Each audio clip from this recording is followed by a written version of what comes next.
네, 브러쉬 스튜디오에 들어가면은 왼쪽 상단에 획 경로가 있죠. 여기에는 간격, 짙어, 묽음 감소 이렇게 세 가지가 있는데요. 우선 간격부터 볼게요.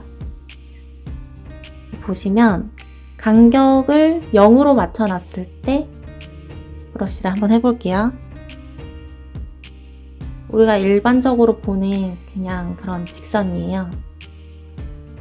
그런데 간격의 수치를 올려보겠습니다. 땡땡이가 나오네요. 띄엄띄엄. 직선이 아니라 점으로 이루어진 띄엄띄엄한 땡땡이들이 나옵니다. 간격을 최대치로 올려볼게요. 더 띄엄띄엄하죠? 간격의 기능은 이렇게 점과 점이 이어졌을 때의 거리, 이거를 넓힐까 좁힐까 이거를 설정해주는 기능값이에요. 주로 짙어랑 간격이랑 이 두 가지를 활용해서 뽀글뽀글한 브러쉬를 제작합니다. 다음으로 짙어 값 한번 볼게요.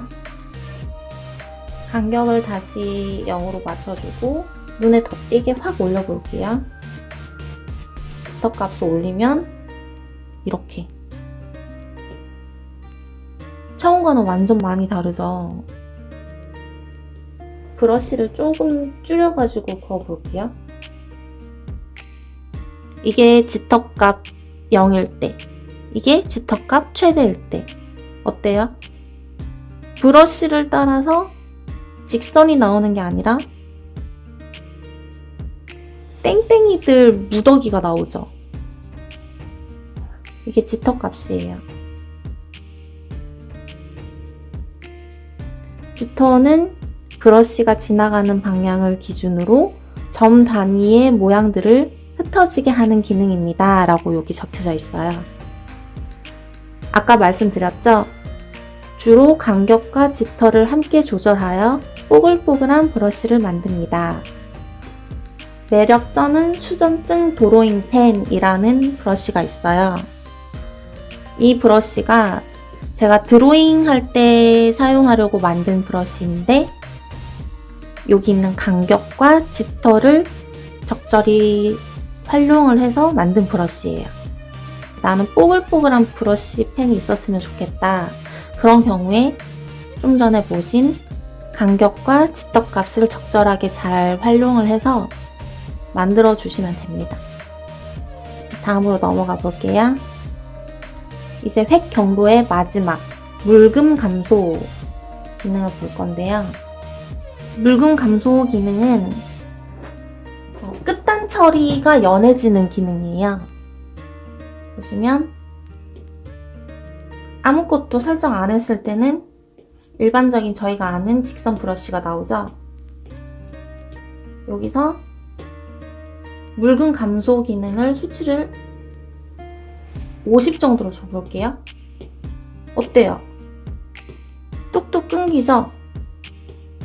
이렇게 묽음 감소 기능의 수치를 올리면은 끝단 처리가 끝까지 나오지 않고 이렇게 자연스럽게 끊기면서 옅어지는 효과가 있습니다. 근데 나는 여기서부터 여기까지 다 긋고 싶은데 이게 안 그어져요. 장단점이 너무 뚜렷한 기능인 것 같아요. 다음으로 안정화에 들어가 볼게요.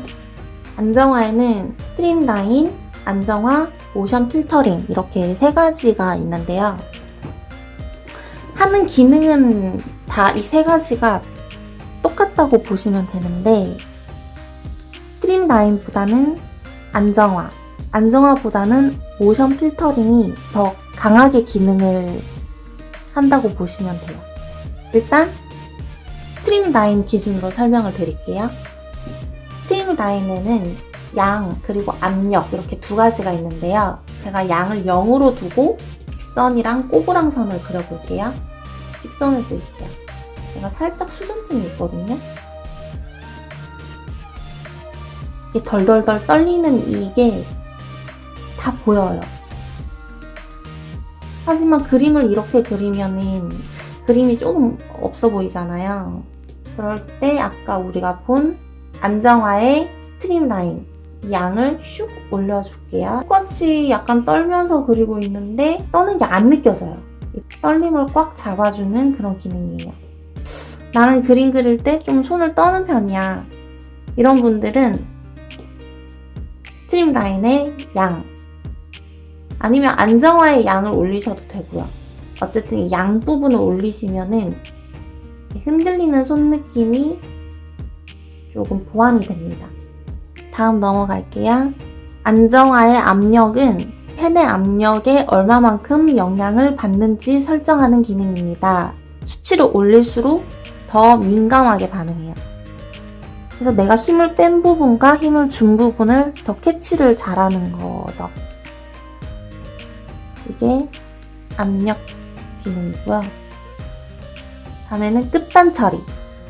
끝단 처리는 끝부분 있죠. 끝부분을 얼마만큼 뾰족하게 할까? 이거를 설정해주는 기능이에요. 끝단 처리는 붓글씨 브러쉬를 제작할 때 자주 사용합니다. 붓꼬리의 모양에 직접적인 영향을 주는 설정이라고 보시면 됩니다. 네, 여기에는 크기, 불투명도, 압력 이렇게 크게 세 가지가 있는데 크기부터 알아볼게요. 크기는 압력 끝단 처리의 모양을 설정해 준 뒤 크기 설정값을 0으로 두면 아무 반응이 없습니다. 끝단 처리 들어가 볼게요. 여기에 브러쉬 모양이 이렇게 있죠. 이렇게 틱 크기 연동을 활성화시켜주면은 오른쪽을 요만큼 움직이고 손을 뗐을 때 왼쪽도 자연스럽게 똑같은 범위로 이동을 해요. 왼쪽을 이만큼 했어요. 손을 떼요. 오른쪽도 자연스럽게 똑같이 브러쉬 크기가 똑같이 연동이 되죠. 이게 팁 크기 연동이거든요. 어쨌든 이거를 모양을 설정해 준 뒤 여기 적혀있죠? 이렇게 모양을 설정해 준 뒤 크기 설정 값을 0으로 두면 크기 설정 값을 0으로 한번 더 볼게요. 아무런 반응이 없습니다. 확인해 보겠습니다. 저희는 분명히 아까 여기 뾰족한 정도를 만들어 줬어요. 그럼 뾰족하게 나와야 되잖아요. 하지만 크기가 0일 경우에는 뾰족하지가 않아요. 하지만 크기를 조금 키워볼게요. 뾰족한 정도는 이만큼으로 설정한 뒤 이제 크기를 0이 아니라 50으로 설정해 보겠습니다. 끝이 뾰족하죠? 똑같이 이 모양으로 설정했는데 아까는 끝이 둥글었지만 이제는 끝이 뾰족합니다. 근데 여기서 보시면 보세요. 시작점이 뾰족하죠? 근데 나는 시작점이 아니라 이 끝부분이 뾰족했으면 좋겠다 싶으면 이 밑에를 확인해 보세요. 클래식 끝단 처리 이게 활성화되어 있으면은 이걸 꺼주세요. 이걸 끄면은 아까와 반대로 시작점은 둥근데 끝부분이 뾰족하게 변해 있습니다. 다음 넘어갈게요. 이거 끝단 처리에 아까 크기 했었죠? 이제는 불투명도 읽어보겠습니다. 끝단 처리의 불투명도는 끝단의 형태를 얼마만큼이나 불투명하게 설정할까를 물어보는 기능입니다. 깔끔하게 선을 이용하고 싶다면 수치를 적용하지 마세요. 이게 무슨 말이냐면 아까는 얼마만큼 뾰족할까를 결정하는 거였다면 불투명도 수치를 올렸을 때 이제는 얼마만큼 흐리게 반응할까를 설정하는 기능이에요. 여기 적혀있죠? 깔끔하게 사용하고 싶으면 적용하지 마세요. 여기 보시는 것처럼 끝에가 자연스럽게 흐려지는 거예요. 깔끔한가는 조금 거리가 있죠? 불투명도 0을 설정했을 때는 흐림 기능 없이 그냥 깔끔하게 딱 떨어지면서 끝나요. 하지만 불투명도를 올렸을 때는 끝에가 약간 누가 손으로 문진 것처럼 흐지부지 이런 식으로 끝나죠?